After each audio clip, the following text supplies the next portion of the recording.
guys, I'm Abigail, for those that don't know me, for those that do. Hi, welcome back. So, some of the feedback I've been getting on a previous crystal post I did, the problem is you're talking years and years and years of study, but isn't a quick answer I can give you because crystals are used in so many from geology and actually studying the format and how they're made. They're connected to tarot, they're connected to astrology, they're connected to healing, they're connected to oracle, they're connected to spells, talismans, protections. So there isn't a quick way or an easy way for me to sum up how you can effectively use crystals.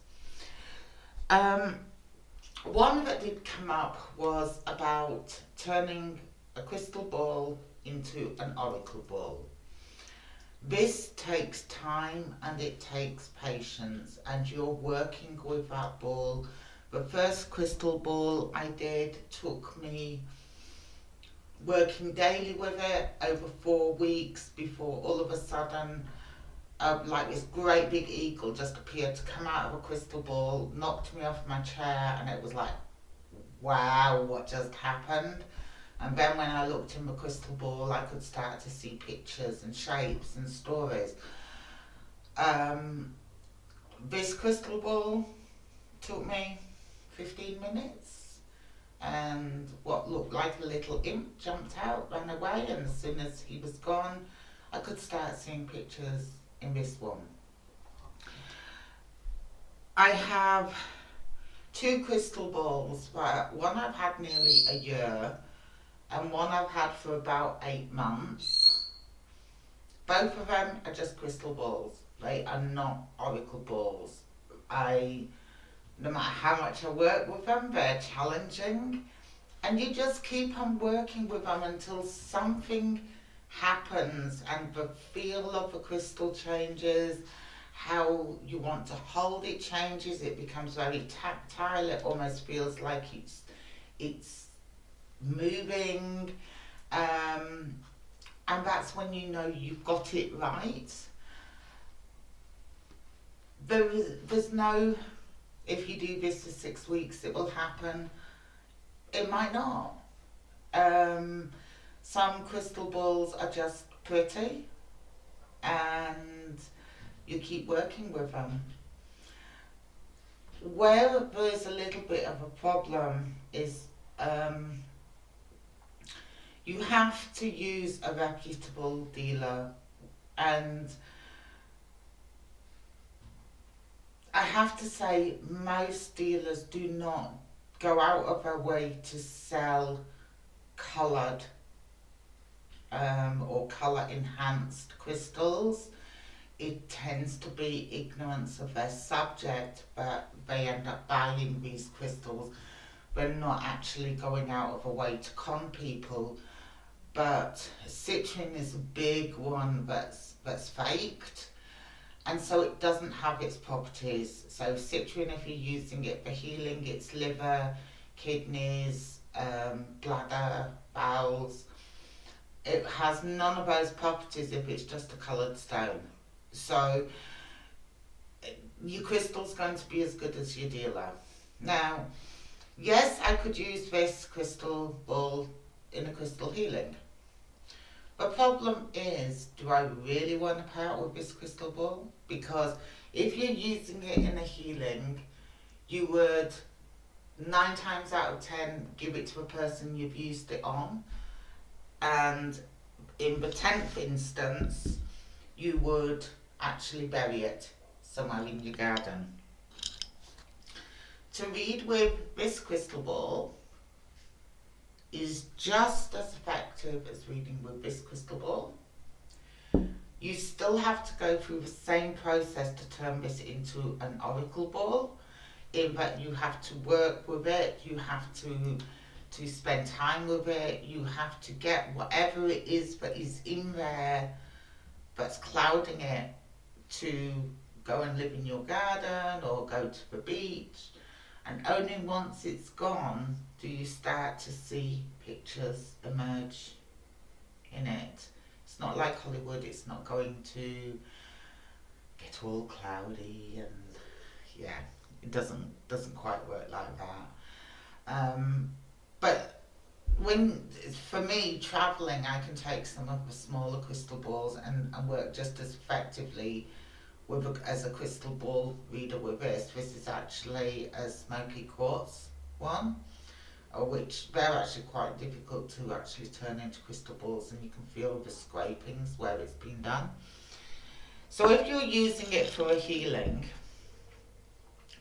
if in doubt, with any healing, if in doubt, your choice would nearly always be a clear quartz, okay?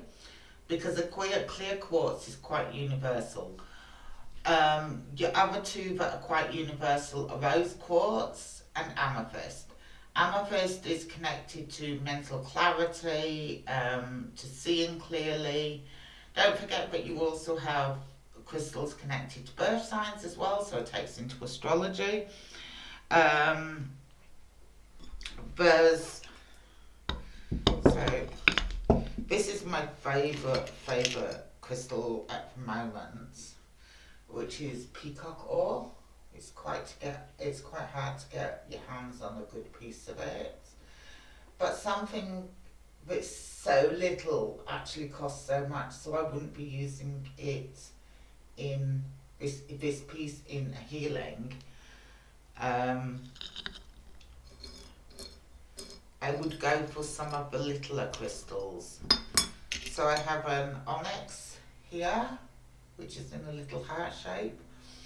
And so I would use these, and then I would put them in a little bag, and I would give them to the person for them to put under their pillow for the 3 weeks that they're having healing.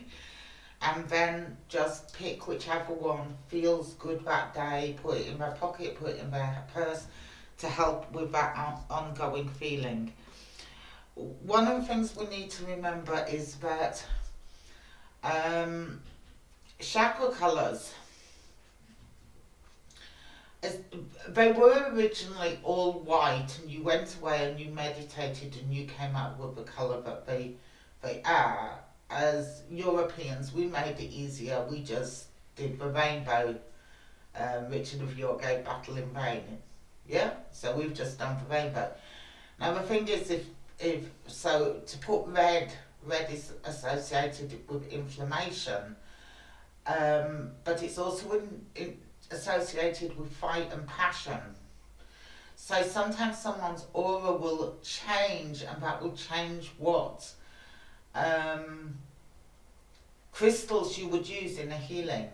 A big thing is antidepressants. That puts more yellow into your aura. It becomes quite visible in your aura. So you don't want to dampen down that yellow, partly because it's artificial, but partly you don't want to send them back into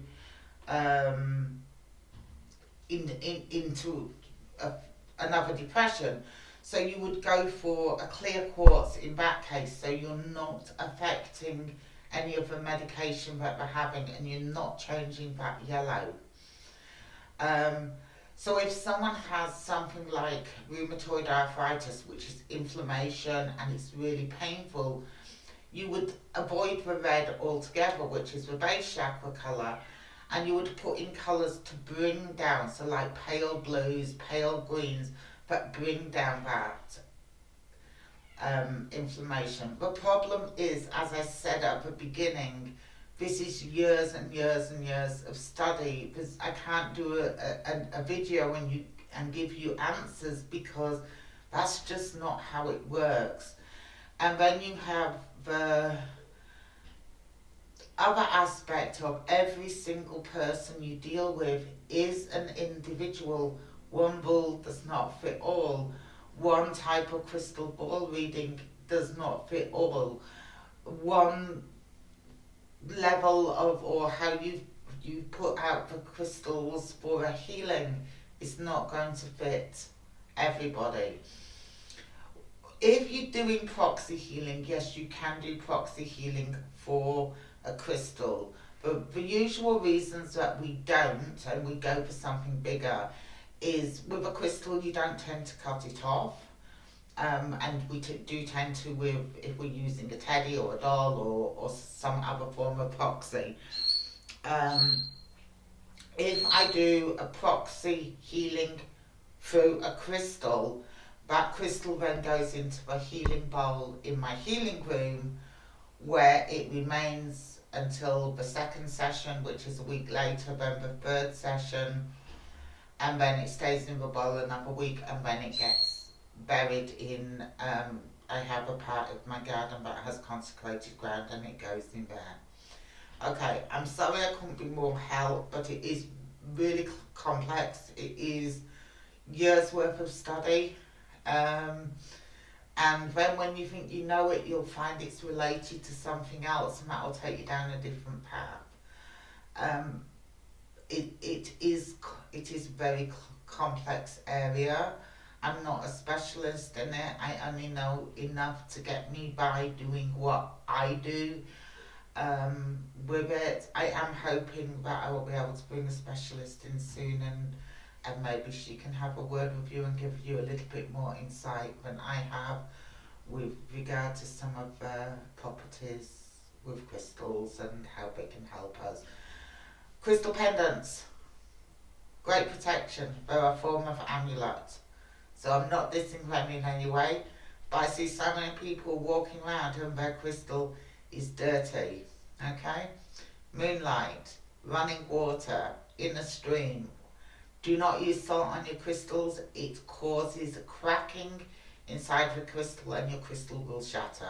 So anyone that's saying, oh, wash it in salt water, no, don't, because it will cause cracking in the structure of your crystal and your crystal will break down. Okay, thanks guys. Sorry it was a bit long-winded, but there was no way to make it more concise. Take care. Oh, my cat's come to see everybody. Hello? Do you want to come and say hello? I'm sure they don't. You know. You do want to come and say hello.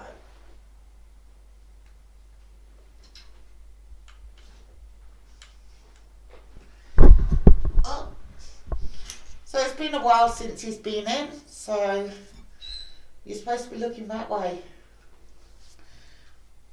So Salem does like crystals. So he's just come to say hello to you and we'll both say goodbye. Bye.